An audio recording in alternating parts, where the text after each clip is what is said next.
Ganesh studio presents. नमस्कार। कभी सोचा है कि एक पीढ़ी की आदतें अगली पीढ़ी का भविष्य तय कर सकती हैं?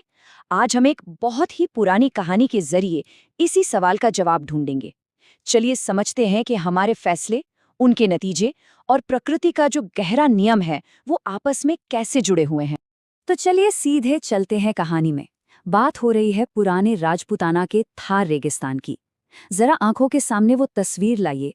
दूर दूर तक फैले सुनहरे रेत के टीले और वहां एक बहुत ही न्यायप्रिय राजा रणजीत सिंह का राज था। लेकिन सब कुछ इतना अच्छा नहीं था। इस खूबसूरत राज्य पर एक बहुत गहरा संकट मंडरा रहा था, और इस संकट कहीं बाहर से नहीं आया था, बल्कि उन्हीं की सदियों पुरानी परंपराओं से, आदतों से पैदा हुआ था। एक ऐसी पुरानी प्रकृति जो वहां जीवन के संतुलन को ही बिगाड़ रही थी। तो उस राज्य के जंगलों में एक आदिवासी समुदाय बसा हुआ था, और ये लोग कमाल के शिकारी थे। धनुष बाण चलाने में इनका कोई मुकाबला नहीं था। शिकार करना सिर्फ पेट भरने का जरिया नहीं था, बल्कि उनकी संस्कृति, उनकी पहचान का हिस्सा था। हिरण, मोर, सांप और न जाने कितने ही जीव इनके निशाने पर रहते थे। तो यहाँ पर एक सीधी टक्कर थी। एक तरफ थी उनकी पीढ़ियों पुरानी परंपरा जो उनकी पहचान थी, और दूसरी तरफ थे उसके भयानक नतीजे। लगातार शिकार की वजह से जंगल के जंगल खाली हो रहे थे और जानवर तो जैसे गायब ही होते जा रहे थे।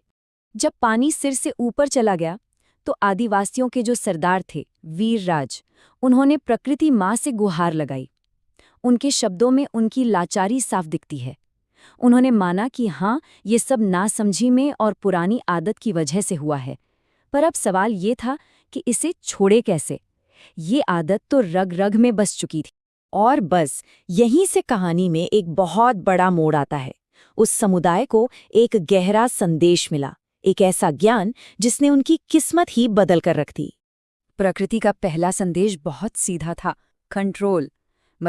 अपनी पुरानी आदतों पर, अपनी उस पुरानी प्रकृति पर संयम रखना सीखो, उस पर नियंत्रण करो और जितना मिले उतने में संतोष करो। और दूसरा संदेश, वो तो और भी ज्यादा जरूरी था। संदेश था कि इस विनाश के चक्र को तोड़ना ही होगा। अपनी अगली पीढ़ी को इस पुरानी, नुकसान पहुंचाने वाली आदत से आजाद करो, ताकि वो ऐसे गलत कर्मों के बंधन में फंसे ही नहीं। तो अब सवाल उठता है कि ये पुरानी प्रकृति है क्या चीज? देखिए, ये असल में वो गहरी आदतें हैं जो एक पीढ़ी से दूसरी पीढ़ी में चली आती हैं। ऐसा व्यवहार जो अक्सर नुकसानदेह होता है, और हाँ, इसे बदलना मुश्किल जरूर होता है, पर नामुमकिन बिल्कुल नहीं। और उन आदिवासियों ने इस ज्ञान को सिर्फ सुना नहीं, बल्कि जी लिया। उन्होंने जो कदम उठाया वो सच में हैरान करने वाला था। एक झटके में अपना शिकार 90%, 90% कम कर दिया। ये अपने आप पर काबू पाने का एक बहुत बड़ा सबूत था। उन्होंने पेट भरने के लिए जंगली फल फूल का रास्ता चुना। सोचिए कितना बड़ा बदलाव था ये। तो अब देखते हैं कि इस एक फैसले का असर क्या हुआ। यहाँ कर्म का नियम, यानी एक्शन का रिएक्शन, हमें साफ साफ देखने को मिलेगा। इस ज्ञान को मानने और न मानने के क्या नतीजे हुए। कहानी में दो भाई थे, मंगल और करण। दोनों के रास्ते बिल्कुल अलग। मंगल ने समझदारी दिखाई। उसने अपने बच्चों को शिकार करना नहीं, बल्कि प्रकृति को बचाना सिखाया। नतीजा, उसके इलाके में जंगल हरे भरे हो गए, खूब बारिश हुई, खुशहाली आई। दूसरी तरफ करण था, जो अपनी जिद पर अड़ा रहा। वो शिकार करता रहा और बेटों से कहता रहा कि यही हमारी शान है।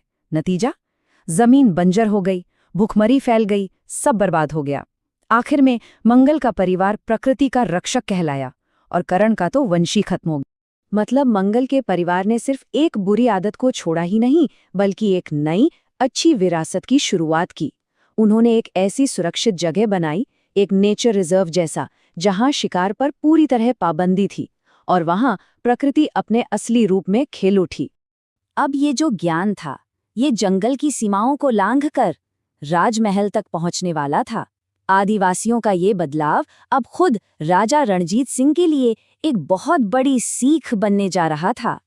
जब राजा रणजीत सिंह ने आदिवासियों की ये तरक्की देखी तो उनकी आंखें खुल गईं।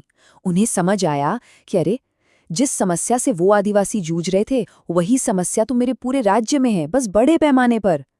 ये जो बिना सोचे समझे चीजों को इस्तेमाल करने की आदत है, ये तो सबको ले डूबेगी। तो राजा ने देर नहीं की, अपने तीनों बेटों को विक्रम, भवानी और हरि को बुलाया और उन्हें 3 बातें समझाईं। पहली बात, उन्होंने माना कि हाँ, हमारी पुरानी प्रकृति मांसाहार रही है। दूसरी बात, उन्होंने एक मिसाल पेश करते हुए कहा कि देखो, मैं तो इस पर काबू रखूंगा, लेकिन तुम लोगों को इसे पूरी तरह छोड़ना होगा। और तीसरी और सबसे जरूरी बात, उन्हें नया ज्ञान दिया, शाकाहारी बनो, जंगलों को बचाओ और कर्म के नियम को समझो।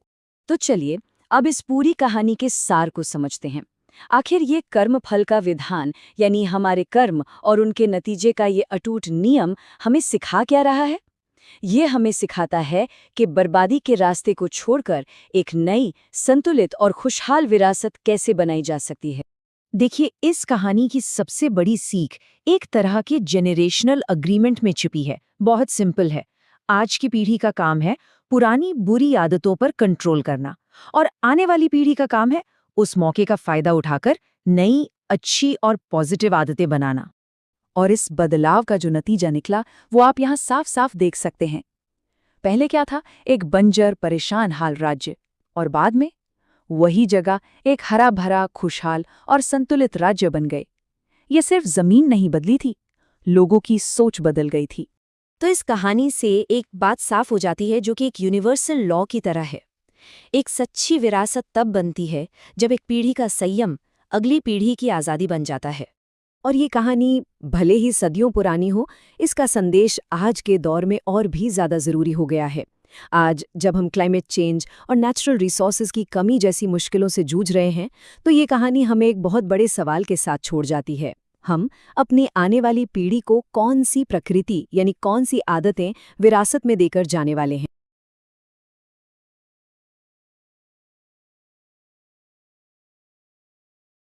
लाइक, शेयर और सब्सक्राइब करें।